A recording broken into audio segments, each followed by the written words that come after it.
Hi students, welcome to English Madhyam. तो आज का हमारा पैसेज है ट्रैजिक इवनिंग। ठीक है, तो चलिए देखते हैं इसके बारे में। On Wednesday two earthquakes of magnitude 7.1 7.5 struck seconds apart, leveling large parts of Caracas, Venezuela। कह रहा है कि वेंसडे को दो भूकंप आए। उनका मैग्नीट्यूड था, मतलब तीव्रता थी उनकी 7.1 एंड 7.5, और जो कुछ ही अंतराल में कैराकस वेनेजुला में आए और पूरे कैराकस में तबाही मचा दी। लेवल का मतलब होता है, लेवलिंग का मतलब हर चीज़ तबाह कर दिया, नष्ट कर दिया। ऑन फ्राइडे को George Rodriguez, the president of the countries national assembly, Venezuela का जो पार्लियामेंट है उनके यहाँ जो लीडर हैं जॉर्ज रॉड्रिग्यूज, जो कि वहाँ के नेशनल असेंबली के प्रेसिडेंट हैं, उन्होंने पुट द डेड एट 90, जो मरने वालों की संख्या थी उसकी 920 बताई, एंड द इंजर्ड एट 3360, और जो लोग घायल हुए थे उनकी संख्या 3360 बताई। इन ला गायरा द वर्स्ट हिट स्टेट, कह रहा है कि ला गायरा जो कि वेनेजुला में है, जिसमें सबसे ज़्यादा नुकसान हुआ है, over 100 buildings crumpled to rubble, 100 बिल्डिंगों से भी ज़्यादा वो टूट कर मलबा बन गई है। रबल मतलब मलबा बन गई है। Geologically speaking such destruction is in Venezuela an aberration. Aberration का मतलब होता है कि एक असामान्य घटना। कह रहा है कि अगर भूवैज्ञानिक दृष्टि से बात कही जाए तो ये जो विनाश वेनेजुला में हुआ है ये असामान्य घटना है, मतलब कोई साधारण घटना नहीं। The country sits where the South American and Caribbean plates grind past one another। कह रहा है कि ये जो कंट्री है ये साउथ अमेरिकन और कैरेबियन प्लेट के बीच में है। ठीक है, ये दोनों यहाँ इसके बीच में। A boundary that slip sideways rather than thrusting upward. कह रहा है कि ये दोनों ही जो प्लेट हैं ये आपस में बगल से रगड़ खाती हैं, ऐसा नहीं है कि मतलब एक दूसरे से टकरा रही हों। Unlike the frequent quakes along the Pacific rings of fire। कह रहा है कि ये जैसा अर्थक्वैक, पता ही होगा ना, पैसिफिक रिंग ऑफ फायर जो जगह है वहाँ पे सबसे ज़्यादा अर्थक्वैक आते हैं दुनिया में, पता होगा ना, ज्योग्राफी में पढ़ा होगा, एसएससी के लिए जब पढ़ रहे होगे। तो वहाँ पे ज़्यादातर क्या कहते हैं, इस तरीके के जो आते हैं, जो क्या कहते हैं भूकंप, उसमें प्लेटें आपस में टकराती हैं, घर्षण नहीं होता उनके बीच में। Strain here accumulates quietly. कह रहा है कि जो प्रेशर है यहाँ पे धीरे धीरे इकट्ठा होता रहता है। एक्यूमुलेट मतलब इकट्ठा होना। Over generations before the ground, मतलब ग्राउंड के अंदर काफ़ी पीढ़ियों तक। Settles it's accounts in a single afternoon, और उसने जितना भी प्रेशर था, सेटल इट अकाउंट मतलब पूरा एक तरीके से बदला चुका लिया। जितना उसके अंदर नीचे प्रेशर था वो एक ही शाम को उसने ऊपर ला के रख दिया, जिससे अर्थक्वेक आ गया। It is early days. कह रहा है कि ये शुरुआती दिन है। बट सिस्मोलॉजिस्ट कौन हो गए? सिस्मोलॉजिस्ट अर्थक्वेक के जो साइंटिस्ट होते हैं। सिस्मोग्राफ होता है ना, जिससे हम लोग अर्थक्वेक का नापते हैं कि कितनी तीव्रता है, उसी को नापने वाले या उसके जो साइंटिस्ट हैं वो क्या है? सिस्मोलॉजिस्ट। हैव एक्सप्लेन, उन्होंने ये पूरा एक्सप्लेन किया द ट्विन क्वैक्स, कि ये जो दो भूकंप आए एज अ डबलेट, उसको डबलेट बताया। What the US geological survey calls a complex rupture interaction. और यूएस जियोलॉजिकल सर्वे डिपार्टमेंट का कहना है कि ये एक कॉम्प्लेक्स रप्चर इंट्रैक्शन फिनोमेना है, मतलब कोई एक नाम दे दिया कि ये जो घटना हुई है ये किस तरीके की है? कॉम्प्लेक्स रप्चर इंट्रैक्शन है। Northern Venezuela so a smaller doublet last year. कह रहा है कि वेनेजुला में नॉर्थ साइड में ऐसा ही एक डबलेट, दो अर्थ टाइप के अर्थक्वेक पिछले साल आए थे, मगर वो छोटे स्तर के थे। The Turkey Syria earthquakes of 2023। कह रहा है कि जो तुर्की सीरिया में अर्थक्वेक आया था 2023 में, विच किल्ड ओवर 55,000 पीपल, जिसमें लगभग 55,000 लोग मारे गए थे, वर ऑफ सेम प्रोवेनेंस। कह रहा है कि जैसा सीरिया तुर्की में एक अर्थक्वेक आया था और जो वेनेजुला में आया है, ये एक ही तरीके के हैं। प्रोवेंस मतलब एक ही इनका ओरिजिन है। देयर शैलोनेस मतलब इनकी गहराई कम थी, ये सिर्फ 30 किलोमीटर के अंदर थे। Drove the fury straight into the streets above. इसका मतलब है कि जितना भी इन्होंने एक तरीके से वायलेंस करना था, फ्यूरी मतलब होता है कि जो बहुत ख़राब शक्तियाँ थी, प्रेशर था नीचे का, वो सारा जो है स्ट्रीट में लाकर ऊपर लाके इन्होंने रख दिया। क्योंकि इनकी जो गहराई थी भूकंप की ओरिजिन की वो कितनी थी, सिर्फ 30 किलोमीटर थी। The USGS has flagged a plausible toll exceeding 10,000। और ये जो USGS डिपार्टमेंट है इसने एक तरीके की चेतावनी दी है कि जो मरने वालों की संख्या है वो उनका आंकड़ा 10,000 से पार जा सकता है। And the past is proof that such fears are likely to bear out rather than be refuted. Bear out का मतलब होता है कन्फर्म का हो जाना और रिफ्यूटेड का मतलब होता है गलत साबित हो जाना। कह रहा है कि पास्ट के ये प्रूफ दिखाते हैं कि इस तरीके का खतरा, किस तरीके का खतरा कि 10,000 तक मरने वालों की संख्या पहुंच सकती है, ये ज़्यादातर सही साबित हो जाते हैं बजाय गलत होने के। India which has already offered help, कह रहा है कि भारत जिसने पहले ही हेल्प जो है ऑफर की है, should make relief it's first duty, तो उनको तुरंत रिलीफ भेजना चाहिए और ये उनकी पहली ड्यूटी होनी चाहिए। सर्च टीम भेजना चाहिए, मेडिकल सप्लाई देनी चाहिए और unglamorous logistics of a disaster zone, और लॉजिस्टिक भेजना चाहिए। अनग्लैमरस मतलब ये काम लोगों के सामने बहुत ज़्यादा आकर्षक नहीं लगते हैं मगर बहुत ज़्यादा ज़रूरी होते हैं, तो इनको डिजास्टर जोन में लॉजिस्टिक भेजना चाहिए। But there is a lesson here, कह रहा है कि यहाँ पे एक सीखने वाली चीज़ है, that it not to file away and forget, कि भारत को इसको इग्नोर नहीं करना चाहिए और भूलना नहीं चाहिए। किस चीज़ को? ये जो अर्थक्वेक आया है यहाँ पर। This year the bureau of Indian standards, Bharat का BIS जानते ही होंगे आप, withdrew a decades worth of commission work, उन्होंने लगातार मतलब जो सरकार की तरफ से इनसे काम करवाया जा रहा था 10 सालों से, उन्होंने जो रिसर्च पेपर या जो भी काम दिया होगा उसको वापस ले लिया। और उस काम ने फाउंड क्या किया था, seismic hazard along the Himalayan front badly under estimated, कि जो भूकंप का खतरा है हिमालयन लाइन में, आपको पता होगा ना, ज्योग्राफी में पढ़ा होगा, ट्रांस हिमालयस है ना, ग्रेटर हिमालयस, लेजर हिमालयस ना, ये जो पूरी रेंज है ऊपर साइड की। तो कह रहा है कि हिमालय में जो भूकंप का खतरा बना हुआ है उसको बहुत ज़्यादा हम अंडर एस्टिमेट कर रहे हैं, मतलब उसकी गंभीरता सही से समझ नहीं रहे। अ revision that nearly double design forces in the highest zone, और कह रहा है कि ये जो एक तरीके से आंकड़ा निकाला गया था तो हर चीज़ रिवाइज की गई, तो उसमें ये देखा गया कि हर जो भी मतलब इस हाईएस्ट जोन में जहाँ पे भूकंप सबसे ज़्यादा आ सकता है, तो जो भी मानक थे उसको डबल कर दिया गया। मान लो कि अगर आपने घर बनवाया हो, कभी पता हो, तो जैसे यहाँ पर पोल होते हैं, ठीक है, और मान लो 4 सरिया लगनी है, मान लो 8 सरिया लगनी है, ठीक है। अब कोई आपको कह दे नहीं भैया अब 20 सरिया लगाओ क्योंकि भूकंप आ सकता है, तो ये चीज़ हर चीज़ डबल कर दी गई, सरिया डबल हो गई, नींव जो हो गई वो पूरा जो स्ट्रक्चर है घरों का वो पूरा डबल हो गया। And added a 6 zone to a map. अच्छा, भारत में कितने हैं जोन है भूकंप वाले? 5 जोन है। अब उन्होंने एक और 6 जोन ही बना दिया था, दैट स्टॉप्ड एट 5, जो कि सिर्फ 5 ही था पहले। It was shelved after a cabinet secretariat order warn the standards. कह रहा है कि ये जो इन्होंने सुझाव दिया था या जो बताया था अपनी रिपोर्ट में, इसको रोक दिया गया था कैबिनेट सेक्रेटरी द्वारा, और उन्होंने ये चेतावनी दी थी कि ये जो स्टैंडर्ड्स वो बता रहे हैं materially affected on going infrastructure metro projects among them. तो ये जो इस समय वहाँ पर जहाँ पे ये बता रहे हैं ऐसा होना चाहिए, वहाँ पे जो काम अभी चल रहा है सरकारी, मान लो पुल बन रहा होगा, मेट्रो बन रही होगी, नई रेलवे लाइन बन रही होगी, तो कह रहा है कि वहाँ पे जितना भी मटेरियल लग रहा है उसके ऊपर बहुत ज़्यादा प्रभाव पड़ने वाला है, उस प्रोजेक्ट के ऊपर बहुत ज़्यादा प्रभाव पड़ने वाला है। क्यों? क्योंकि अगर आपने मानक ये सेट कर दिए कि भाई हर चीज़ को डबल करो, तो जो पहले से काम चल रहा है अब उनका क्या होगा? इसी को सोचते हुए जो कैबिनेट सेक्रेटरीट थे उन्होंने इस पर रोक लगा दी, और इसी वजह से ब्यूरो ऑफ इंडियन स्टैंडर्ड ने अपना जो रिसर्च होगा कमीशन वर्क था उसको वापस ले लिया। India zone 5 still design for 0.36J। कह रहा है कि भारत का जो सबसे खतरनाक जोन है जोन 5, वो अभी भी 0.36G के लिए डिज़ाइन करता है किसी भी बिल्डिंग को या फिर किसी भी मॉडल को। Where G measures for how much the ground can shake. कह रहा है कि यहाँ पे G ये बताता है कि कितना ज़्यादा धरती हिल सकती है। Pakistan and Nepal on the same colliding front reckon on nearly 0.7G। कह रहे हैं कि पाकिस्तान और नेपाल उसी जगह पे जहाँ पे मतलब एक बॉर्डर है, तो क्या हुआ, टेक्टोनिक प्लेट तो वही है ना।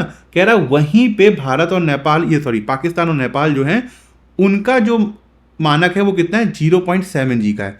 भारत 0.36 जी है और वहीं पाकिस्तान नेपाल कितना 0.7 जी है।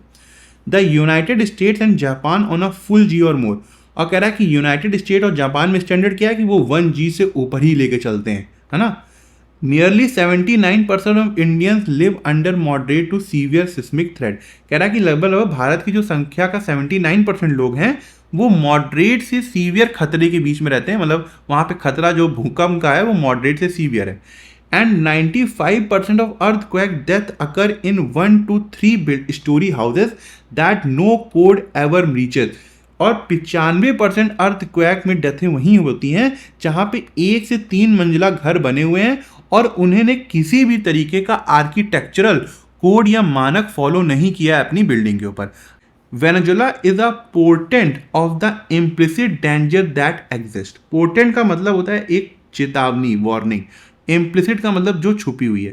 कह रहा है कि वेनेजुला एक चेतावनी है भारत के लिए, एक ऐसी छुपी हुई खतरनाक या डेंजर सिचुएशन जो कि एग्जिस्ट कर रही है अभी यहाँ पर। The science of prediction will remain for the foreseeable future hope filling the gaps of uncertainty. कह रहा है कि जो साइंस, प्रिडिक्शन वाली साइंस है, वो एक तरीके से उम्मीद की तरह रह जाएगी जो अनिश्चितताओं के जो गैप हैं उनको ही भर सकेगी, जो आने वाला फ्यूचर है उसके लिए। कहने का मतलब ये है कि जो प्रिडिक्शन हम लोग करते थे अर्थक्वेक की, वो इतनी ज़्यादा काम की नहीं रह जाएगी, ठीक है। हम बहुत ज़्यादा अनसर्टेन होंगे, निश्चित नहीं रहेंगे, सिर्फ एक आशा रहेगी, उम्मीद रहेगी कि शायद हमारा प्रिडिक्शन सही हो जाए। What can be done is build structures that hold and keep their inhabitant safe. कह रहा है हम कर क्या सकते हैं कि हम एक अच्छी बिल्डिंग बना सकते हैं जो कि लोगों को सेफ रखे जो वहाँ पे रह रहे हैं। The earth follows it's rhythm. कह रहा है अर्थ जो है वो अपना रिदम हमेशा फॉलो करती रहेगी, जिसको जो करना है वो करेगी। The only choice is whether और नॉट टू बी रेडी। बस एक ही चॉइस है कि क्या हम रेडी रहेंगे या नहीं रहेंगे, ठीक है। अब क्वेश्चन करो फिर, समझ में आ गया हो तो। In light of the critic regarding the BIS withdrawn work, which of the following policy action would the author likely endorse as a solution। कह रहा है कि जो BIS ने अपना वर्क विड्रॉ कर लिया है उसकी तरफ आलोचना करते हुए जो ऑथर है वो किस सॉल्यूशन को या किस पॉलिसी एक्शन को सपोर्ट करेगा। Decoupling the ratification of higher seismic safety standards from the budgetary and timeline constraint of large scale public infrastructure projects. कह रहा है रेटिफिकेशन का मतलब होता है अप्रूवल देना, कि जो अप्रूवल देना है हायर स्टैंडर्ड्स को उसको डीकपल कर दिया जाए बजट के साथ, मतलब बजट से अलग कर दो। समय जो जितना ज़्यादा लगने वाला है उसको भी ज़्यादा ध्यान मत दो उसके ऊपर, बस इसको क्या करो कि जो हाई स्टैंडर्ड है उसको ले आओ, उसको अप्रूव कर दो। क्यों? उससे क्या होगा, सेफ्टी बढ़ेगी। भाई ये कह रहा है राइटर यहाँ पर कि ज़्यादा चिंता मत करो कि बजट बढ़ जाएगा, हो सकता है जो बिल्डिंग का टाइम लाइन है वो बढ़ जाए, इसकी चिंता ना करते हुए जो स्टैंडर्ड्स हैं, सेफ्टी स्टैंडर्ड्स, उसको बढ़ा दो, उसको अप्रूवल दे दो। तो ये तो एकदम सही है, ये एक राइटर ऐसा चाहता भी है। Aligning India seismic design forces currently 0.36 G closer to international benchmarks those of regional neighbours despite the resulting increase in construction requirement. कह रहा है कि चाहे कितना भी कंस्ट्रक्शन में सामान क्यों ना लग जाए, भारत को अपना जो सिस्मिक डिज़ाइन फोर्सेस है, जो स्ट्रक्चर है, उसको इंटरनेशनल मानक के अनुसार करना चाहिए और जो अगल बगल जो पाकिस्तान और नेपाल है उस हिसाब से करना चाहिए, ताकि हमारी जो सेफ्टी है वो बनी रहे। तो दोनों ही सही है, इसी दोनों ही एग्री करेगा इससे, तो बोथ ए बी, ठीक है। राइटर क्या सोचता है कि जो इंडियन एडमिनिस्ट्रेटिव बॉडीज़ हैं और जो नेबरिंग नेशंस हैं वो दोनों ही सेंसिबल हैं जब बात आती है कि कितना ज़्यादा ग्राउंड जो है वो भूकंप के समय हिलता है। दोनों तो नहीं है, भारत ने तो सिर्फ 0.36 G लेकर रखा हुआ है। नेबरिंग नेशंस आर सेंसिबल, कह रहा है कि जो हमारे नेबर नेशन है वो सेंसिबल है। Indian administrative bodies are insensible, ये लोग इनसेंसिबल हैं। While calculating seismic design forces, जब बात आती है कि भूकंप के लिए कितनी ज़्यादा हमें मजबूती की ज़रूरत है या अपनी जो बिल्डिंग डिज़ाइन है उसमें, बात सही है। भाई पाकिस्तान चाहे कितना बड़ा दुश्मन हो, उसने भी तो 0.7 G कर रखा है ना, नेपाल ने भी कर रखा है, हम लोग ने क्यों कर रखा है 0.36 G, जहाँ पे सबसे ज़्यादा भूकंप आने की चांसेस हैं। तो भी ही आंसर है। अकॉर्डिंग टू द ऑथर के अनुसार why did the earthquake destruction hit the street of Caracas so severely, क्यों जो ये कैराकस था वहाँ पे अर्थ क्वैक ने इतनी ज़्यादा तबाही मचाई? क्योंकि वो डबलेट था? नहीं, शैलो था। हाँ, 30 किलोमीटर ही नीचे था, इस वजह से। तो बी करेक्ट आंसर है। How has the author establish his strong support for structural readiness through out the passage? कह रहा है कि किस तरीके से ऑथर ने अपना सपोर्ट दिखाया है कि हमारे जो स्ट्रक्चर होने चाहिए वो आने वाली समस्याओं के लिए रेडी होनी चाहिए। बाई पॉइंटिंग आउट, ये दर्शाते हुए that international precedents and historical statics consistently prove that high earthquake casualties are tied to inadequate structure code coverage. ठीक है, उसमें ये बताया कि भाई जो इंटरनेशनल एग्जाम्पल पहले रह चुके हैं, हमारे पास जो डेटा है वो ये दिखाते हैं कि ज़्यादातर मौतें वहीं पे हुई हैं जहाँ पर कोड को, जो बिल्डिंग के कोड है उसको फॉलो नहीं किया गया है। ठीक है, बाई असर्टिंग, इस बात पे जोर देते हुए दैट बिल्डिंग रिजिलियंट स्ट्रक्चर की जो बिल्डिंग का मजबूती वाला स्ट्रक्चर है is the only true defence, वही एक सिर्फ डिफेंस है इन सब अर्थक्वेक के खिलाफ। Since attempting to predict seismic events remains an exercise in uncertainty, कह रहा है कि क्योंकि जो अगर हम कब अर्थक्वेक आने वाला है इसको हम प्रिडिक्ट नहीं कर सकते हैं, ये काफ़ी ज़्यादा अनसर्टेन है। तो बी भी सही है। By highlighting the hidden compounding nature of tectonic strain to show that a lack of immediate surface activity doesn't justify freezing safety standard appropriate, कह रहा है कि ये दर्शाते हुए कि जो नीचे टेक्टोनिक प्लेट में एक तरीके से लगातार प्रेशर बनते जा रहा है और ऐसा नहीं होता कि हर दिन आपको देखने को मिलेगा, तो कुछ एक्टिविटी नहीं हो रही, इसका मतलब ये नहीं है कि हम अपने सेफ्टी स्टैंडर्ड को अपग्रेड ना करें, है ना। तो सी भी सही है। तो ऑल ए बी सी जो है हमारे सही है। इसमें बताना है कि कौन सा सेंटेंस में रिलेटिव प्रोनाउन है। On Wednesday 2 earthquakes of magnitude 7.75 struck seconds apart levelling large parts of characters Venezuela. इसमें तो नहीं दिख रहा, ये तो हो गया present participle. The science of prediction will remain, ठीक है, फॉर द फॉरसीएबल फ्यूचर, ये हो गया आपका prepositional phrase. Hope filling the gaps of its, ये हो गया present participle phrase. Northern Venezuela saw a smaller doublet last year, the Turkey-Syria earthquakes of 2003, which killed over, यही है भाई। रिलेटिव प्रोनाउन क्या होते हैं? which, who, that, whom, है ना। तो यहाँ पे which हो गया, तो सी हमारा करेक्ट आंसर है। ये है आज का क्लोज टेस्ट, ठीक है, एक बार पढ़ के देखो फिर स्टार्ट करते हैं।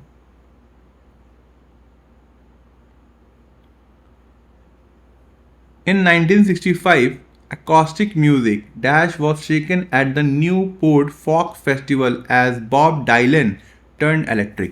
कह रहा है कि 1965 में जो इंस्ट्रूमेंट वाला म्यूज़िक था, जो पुराना म्यूज़िक था, वो बुरी तरीके से हिल गया जब बॉब डायलन ने अपना electric song Newport folk festival में एक तरीके से सबके सामने रखा या बजाया।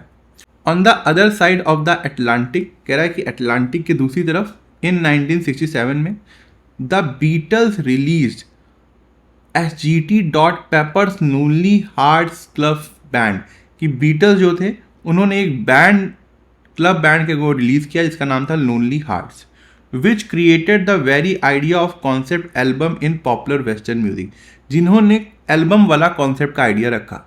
Sandwich between these seismic shift far away from the western shore was a chubby, bespectacled, goofy-looking young man who churned the imagination of Hindi film music with the soundtrack of Nasir Hussain Teesri मंजिल।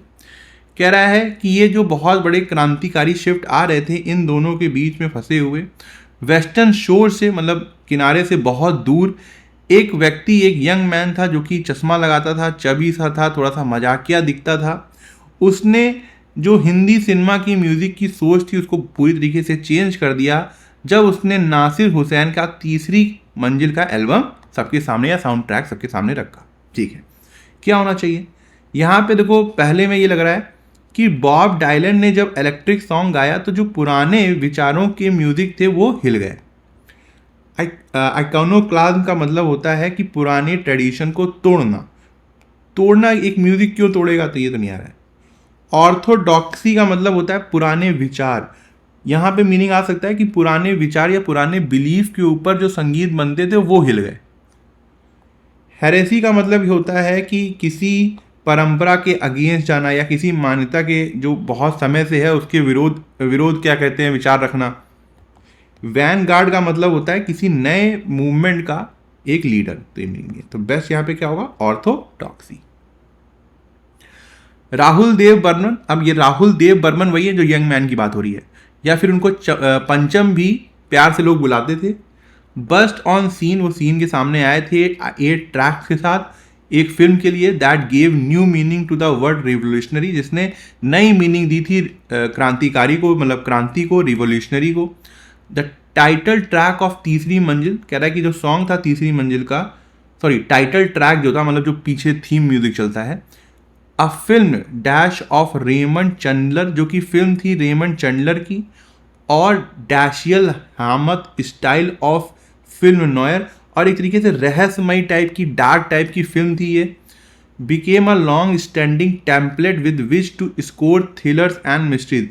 फिर ये क्या कहते हैं, बहुत समय तक के लिए ये जो तीसरी मंजिल का जो टाइटल ट्रैक था, एक तरीके से बैकग्राउंड म्यूजिक था, वो एक टैम्पलेट टाइप का बन गया। मतलब आगे चलकर जब भी कोई डार्क टाइप की मूवी बनती या मिस्ट्री के ऊपर कोई मूवी बनती या रहस्य के ऊपर बनती, तो इसके पीछे इसी तरीके का टाइटल ट्रैक यूज़ किया जाता। क्या होना चाहिए? प्रेसिएंट का मतलब होता है दूरदर्शी। रेमिनिसेंट का मतलब होता है कुछ ऐसा जो याद दिलाने वाला हो। डेरिवेटिव का मतलब होता है जिसको जो ओरिजिनल ना हो। ऑब्लिवियस का मतलब होता है जो अनअवेयर हो। ठीक है, तो यहाँ पे क्या होगा, रेमिनिसेंट। कह रहा है कि ये जो टाइटल टैग था जो कि फिल्म जो थी रेमंड चैंडलर की, उसकी याद दिलाता है।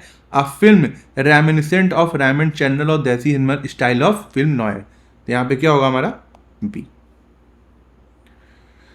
पंचम डाइड 32 ईयर्स एगो। पंचम जी की जो मृत्यु थी वो 32 साल पहले हो गई थी। Which is about the same span as his musical career. ये उतना ही समय है जितना कि उनके कैरियर का था। He debuted as a independent composer. उनका आगाज एक इंडिपेंडेंट म्यूजिक बनाने वाले कंपोजर के रूप में हुआ था। विद छोटे नवाब इन 1961, छोटे नवाब के साथ 1961 में, and continued until his death in January 1994। और उन्होंने ये चीज़ जारी रखी जब तक उनकी मृत्यु नहीं हो गई जनवरी 1994 में। The second half of the 1980s was arguably the dash for Hindi film music. कह रहा है कि जो दूसरा हाफ था 1980s का, वो बिना किसी डाउट के बहुत ज़्यादा खराब समय था हिंदी फिल्म म्यूजिक के लिए। एक्मे का मतलब होता है हाईएस्ट पॉइंट, मतलब कुछ चीज़ बहुत बढ़िया हो रही होगी। अच्छा, जेनिथ का मतलब भी एकदम पीक होता है, हाईएस्ट, एक तरीके से सिनोनिम है एक दूसरे के, तो ये तो आएगा ही नहीं यहाँ पे। नादिर का मतलब सबको पता होगा भाई, लोएस्ट पॉइंट होता है। ठीक है, रेनिसैंस का मतलब होता है दोबारा से रिवाइव करना, तो ये नहीं होगा। तो बेस्ट क्या होगा हमारा, सी होगा। Most film had a jamboree of garish clamour masquerading as a music. कह रहा है ज़्यादातर फिल्म में बहुत ही ज़्यादा तड़क भड़क वाले गाने हुआ करते थे जो कि एक तरीके से अपने आप को म्यूजिक बताते थे वो। And the occasional melodic dash was largely due to the Pancham. और कह रहा है कभी कभार जो बहुत सुरीले म्यूजिक सुनने को मिलते थे वो पंचम द्वारा ही था। क्या होना चाहिए? हाइटस का मतलब होता है ब्रेक, पॉज। क्रेसेंडो का मतलब होता है धीरे धीरे बढ़ना। कोई मतलब आ रहा है यहाँ पे? एग्रीवेशन का मतलब होता है और ख़राब हो जाना। रेस्पाइट का मतलब होता है शॉर्ट रिलीफ, थोड़ी सी राहत। कह रहा है कि ज़्यादातर फिल्मों में बहुत ज़्यादा शोरगुल वाले संगीत हुआ करते थे। कभी कभार जो मेलोडिक सुरीली आवाज़ वाले जो क्या कहते हैं म्यूजिक होते थे पंचम जी के, वो कभी कभी रिलीफ देते थे। तो रेस्पाइट यहाँ पे बेस्ट आ रहा है। ठीक है, around the same period Pancham's collaboration with Gulzar on album like Ijaazat and Dil Padosi Hai, a film album in 1987 housed a staggering range from the merry to the melancholic, rendered impeccably by Asha Bhosle. कह रहा है कि इसी पीरियड के दौरान पंचम का कोलैबोरेशन होता है गुलजार जी के साथ। वहाँ पे ये एक इजाज़त और दिल पड़ोसी एल्बम में काम करते हैं 1987 में, और बहुत ही ज़्यादा एक तरीके से चौंका देने वाली रेंज ये लोग एक साथ बनाते हैं। एक बहुत खुश मिजाज मैरी टाइप की म्यूज़िक भी होते हैं, उदास मेलनकॉलिक मतलब उदासी भरे म्यूजिक भी बनाते हैं, और जिनको आशा भोसले द्वारा गाया जाता है बिना किसी, बहुत ही अच्छी तरीके से, मतलब आशा भोसले इनको गाती हैं। Despite such creative overtures the period through till the early 90s saw Pancham grapple with spells of inactivity. कह रहा है कि इतना जो क्रिएटिव काम करने के बावजूद भी जो अर्ली 90s का समय था उसमें ये देखा गया कि पंचन जो है वो जूझ रहे थे कि उनके पास कोई काम नहीं था। Surrender to mediocrity, plummet into intense self doubt and wage a lonely battle with cardiac ailments। कह रहा है कि एक तरीके से वो बहुत ही साधारण जीवन यापन में उन्होंने अपने आप को सरेंडर कर दिया था और वो बहुत ही ज़्यादा निराशा में एक तरीके से डूब गए थे, अपने ही आप ऊपर सेल्फ डाउट करने लग गए थे और अपनी लाइफ से लड़ रहे थे क्योंकि उनके दिल में जो बीमारी थी वो भी हो गया था। It was from this एबिस of neglect. कह रहा है कि इतनी गहराइयों के बाद और क्रिपलिंग डेस्पेयर और लगातार जो निराशा थी जिसमें वो डूबते चले जा रहे थे, that he dash his final act 1942 a love story. इतनी निराशा और इतनी क्या कहते हैं उदासीनता के साथ जब उन्होंने दोबारा एक अपना एल्बम निकाला जिसका नाम था 1942 अ लव स्टोरी, मतलब उससे उठकर, वो निराशा से उठकर उन्होंने दोबारा काम करके दिखाया और 1942 में एक लव स्टोरी का एल्बम दिया। क्या होगा यहाँ पर? एक्सटरपेट का मतलब होता है जड़ से ख़त्म कर देना, कोई मतलब आ रहा है नहीं। कैप्टुलेट का मतलब होता है सरेंडर कर देना। कॉन्ज्योर्ड का मतलब होता है दोबारा से कोई चीज़ क्रिएट करना कह सकते हो, ठीक है, इसको क्रिएट करना। तो यहाँ पे मीनिंग तो आ रहा है वैसे। स्कैवेंज का मतलब होता है किसी चीज़ को ढूंढ करके इकट्ठा करना, ठीक है, तो यहाँ मतलब नहीं आ रहा, बेस्ट क्या हमारा सी है। ये है पैराजम्बल, ठीक है, एक बार खुद से ट्राई करो। ज़्यादातर ऑप्शन में 2 से स्टार्टिंग है तो उसी से स्टार्ट करते हैं। ड्यूरिंग द 2026 वर्ल्ड कप, कह रहा है कि 2026 वर्ल्ड कप के दौरान एक DRC फैन ने परफॉर्म किया एक लिविंग स्टैचू की तरह to honour independence leader Patrice Lumumba, कि उनको एक तरीके से सम्मान देने के लिए एक DRC फैन था, उसने लिविंग स्टैचू जैसा रोल प्ले किया और जो इंडिपेंडेंस लीडर थे उनके, जिनका नाम था पैट्रिस लमुम्बा, ठीक है। 2 से स्टार्टिंग कर सकते हैं। अब क्या करें? Born into an era of brutal colonial exploitation, तो यहाँ पे ये बता रहा है कि वो कब बॉर्न हुए थे, ठीक है। डिस्पाइट एन अर्ली अरेस्ट, उनके अरेस्ट होने से, या दिस प्रिजन, अब प्रिजन यहाँ तो जेल की बात आ गई तो 2 के बाद 1 तो आएगा नहीं, या तो 3 आएगा या तो 4 आएगा, तो बेस्ट दिख रहा है कि 3 के साथ जाए, क्योंकि अब ये बता रहा है कि ये कब पैदा हुए थे। ये पैदा हुए थे बहुत ही कठोर कॉलोनियल एक्सप्लॉयटेशन के समय में, जब बहुत ज़्यादा अत्याचार हो रहे थे। Lumumba initially began his career as a western educated postal clerk, उनकी ज़िंदगी की शुरुआत जो हुई थी कैरियर की, वो एक वेस्टर्न एजुकेटेड पोस्टल क्लर्क बन के हुई थी, एक क्लर्क में जो पोस्ट ऑफिस में काम करते थे, ठीक है। उसके बाद क्या करें? 4 को लाएं 1 लाएं। अब वो ये दिस प्रिजन जो है ना, अभी तक प्रिजन की बात हुई नहीं है तो कहाँ से कर देंगे? चलो 4 को देखते हैं। Despite an early arrest for embezzlement मतलब ये होता है कि एक तरीके से धोखाधड़ी या पैसे की धोखाधड़ी में किसी का इन्वॉल्वमेंट होता है, तो उसके लिए उनको स्टार्टिंग में अरेस्ट कर लिया गया।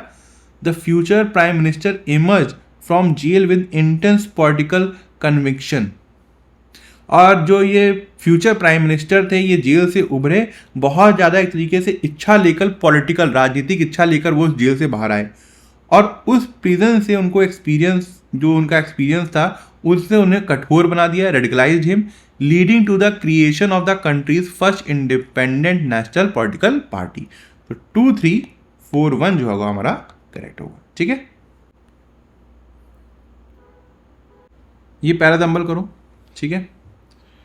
सारे ऑप्शन में 3rd ज़्यादा दिख रहा है तो उससे ही स्टार्ट करते हैं। India notified several critical rules to implement provisions under the new telecommunication act, Bharat ने बहुत से इंपॉर्टेंट रूल्स जो हैं वो जारी किए हैं ताकि जो नया टेलीकम्युनिकेशन एक्ट के अंदर जो प्रोविज़न है, प्रावधान है, उनको वो लागू कर सके, ठीक है। 3 के बाद या तो 2 जाएगा या तो 4 आएगा।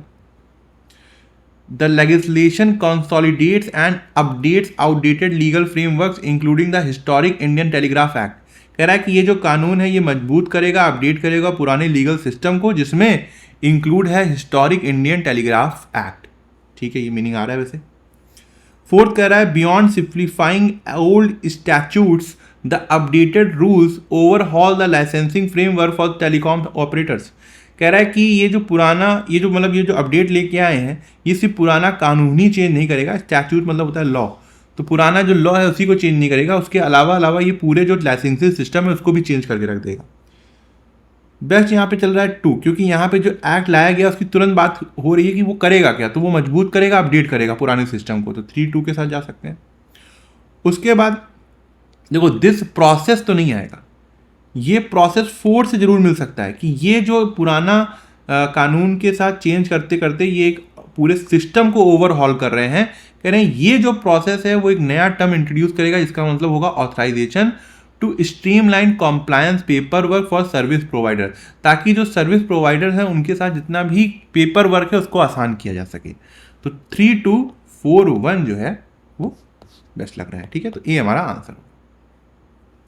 तो ठीक है, आज का लेक्चर यहीं ख़त्म करते हैं। आई होप आपको कुछ सीखने को मिला होगा, और आप कमेंट सेक्शन में ज़रूर बताइएगा कि आपको आज का लेक्चर कैसा लगा और आपको क्या सीखने को मिला। अगर आप मुझसे इंग्लिश ग्रामर पढ़ना चाहते हैं तो आप हमारा ऐप इंग्लिश माध्यम प्ले स्टोर से डाउनलोड कर सकते हैं। ऐप ओपन करते ही आपके सामने होम स्क्रीन आएगी, वहाँ पे आपको 5 ऑप्शन मिलेंगे, मेन, लाइब्रेरी, फीड, लेक्चर, पास। लेक्चर में क्लिक करते ही आपके सामने 2 वर्जन आएंगे, फ्री और पेड। पेड में क्लिक करते ही आपके सामने इंग्लिश ग्रामर का एक सेक्शन आएगा, जहाँ पे मैंने इंग्लिश एसएससी के लिए बहुत ही डिटेल में बताया हुआ है और बहुत ही सिंपल लैंग्वेज में बताया है, जो कि आपकी कॉन्सेप्ट्स को और अच्छा करेगा और आपको अच्छे मार्क्स लाने में हेल्प करेगा। तब तक के लिए प्रैक्टिस करते रहिए। Thank you so much for watching this video.